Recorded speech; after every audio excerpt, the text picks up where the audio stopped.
Welcome back to another explainer. So, have you ever stopped to think about what's actually happening inside your car's engine on a freezing, completely bitter winter morning? Or, for that matter, how engineers ensure that massive industrial fuel tanks don't just, spontaneously detonate? Well, today we're going on an incredible journey. We're going from the high-stakes, everyday dangers of handling fuels out in the real world straight into the fascinating forensic laboratory science used to decode their deepest secrets. It's kind of like being a chemical detective. All right, let's dive right in. Here's our roadmap for today. We'll start with how fuels flow and freeze, move on to flash, fire, and storage risk, then into breaking down fuel elements, thermal gravimetric analysis, and finally, gas chromatography explained.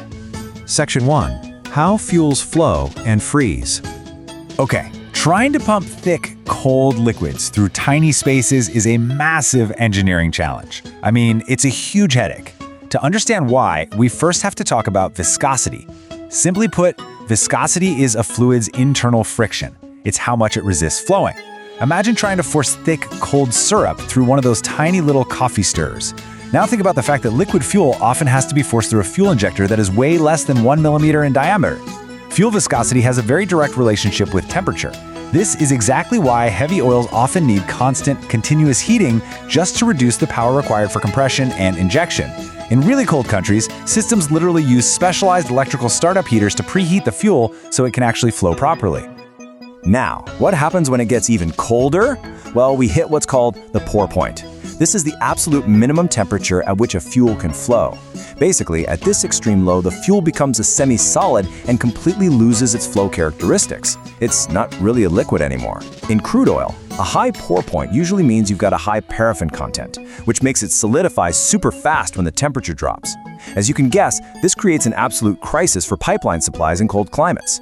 A frozen pipeline means no fuel, and no fuel means no power generation. But here's the thing. Before a fuel stops flowing entirely, it hits something else first, the cloud point. This is the exact temperature at which dissolved solids in the fuel aren't soluble anymore. They precipitate out as a second phase, which gives the fluid this really distinct cloudy appearance. In the petroleum world, this is usually wax in regular diesel, or biowax and biodiesels clumping together to form that cloudy look. And it's awful for machinery. This solidified wax thickens the oil, forms an emulsion with water, and completely clogs up your fuel filters and all those tiny orifices in the engine. It can literally choke an engine to death long before the fuel actually freezes. So the absolutely crucial thing to take away here is the difference between these two cold weather properties. The cloud point is where your fuel gets cloudy because waxes are dropping out of the liquid, which is going to clog your filters and cause some major mechanical headaches. The pour point, though, that's much more severe. That's when the fuel essentially turns into a semi-solid gel and entirely loses its ability to move through a pipe. Both are complete nightmares for engineers, just in very different ways. Moving on to Section 2, flash, fire, and storage risk.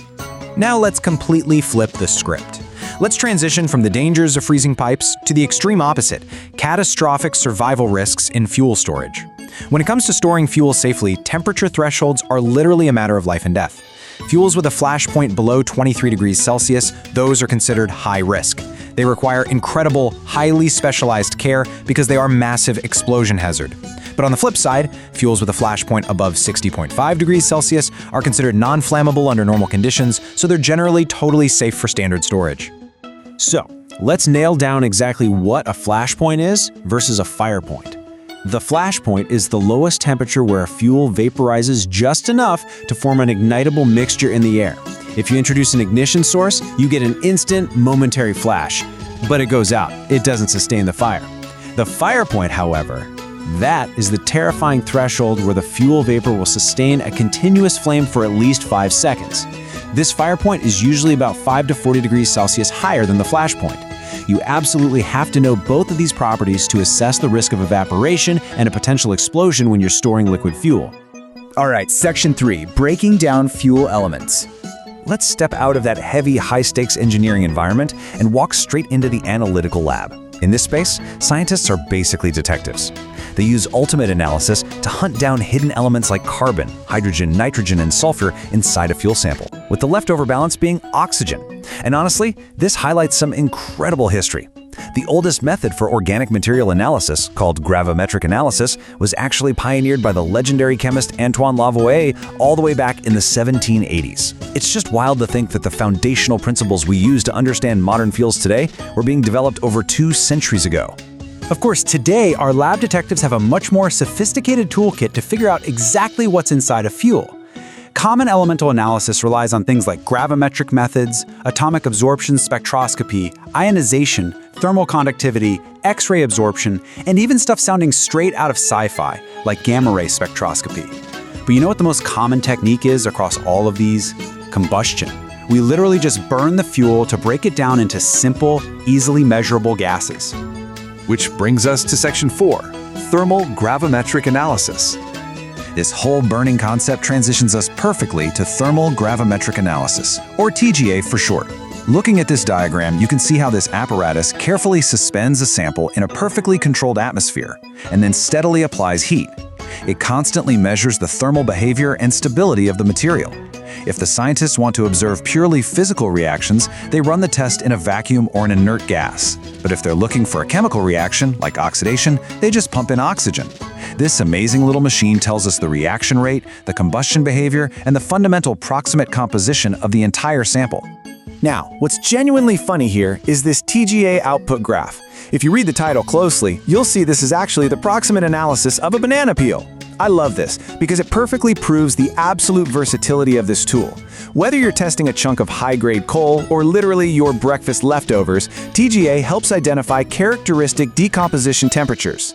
By looking at these curves, we can determine the exact moisture content, volatile matter, fixed carbon, and the leftover ash. It plots precisely when and how quickly the mass degrades as the heat turns up. And our final section, Section 5, Gas Chromatography Explained. Let's explore the absolute final piece of the lab detective's toolkit. This is a method used specifically to determine the exact volume or mole composition of gaseous fuels. Think of this process like a microscopic race. First, the gas sample gets injected into the machine. It's then passed into a tightly packed stainless steel tube, a column that can be anywhere from 1 to 6 meters long, and it's packed with fine materials like molecular sieves or carboxyl. Then, an inert carrier gas, usually helium, nitrogen, or argon, acts almost like the wind, pushing the sample through the column. And here is the clever trick. Different constituent gases interact differently with that packing material, which means they travel at different speeds. They stay inside the column for different amounts of time before finally crossing the finish line and reaching the detector. Now, waiting at that finish line is usually one of 2 main types of detectors. The thermal conductivity detector, or TCD, is the most common because it's simple and relatively cheap. It operates on the principle of a Wheatstone bridge, acting as a resistance that changes based on the specific thermal conductivity of the gas blowing past it. On the other hand, you have the flame ionization detector, or FID. This one gives you incredibly high accuracy and resolution by using an actual hydrogen flame to ionize the gas sample and detect charged particles. The catch? The FID is strictly limited to detecting hydrocarbons. Let's look at the beautiful cause and effect of this whole process. The sample is pushed through that coiled column, resulting in the output you see here, the chromatogram. Because each gas exits the column at a very specific time, the imbalance they trigger at the detector gets recorded as these distinct, separate peaks. Our lab detective looks at this and knows that the exact area under each of those peaks directly indicates the specific volume of that gas. They just compare it to a known calibration gas and boom, the mystery is completely solved. And that brings us to the end of our explainer.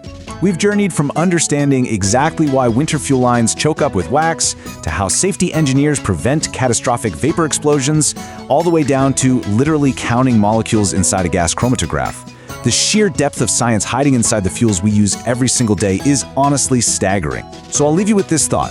By mastering these invisible properties, how will we engineer the safe, highly efficient, and innovative fuels of the future? Thank you so much for learning with me today, and I'll catch you on the next one.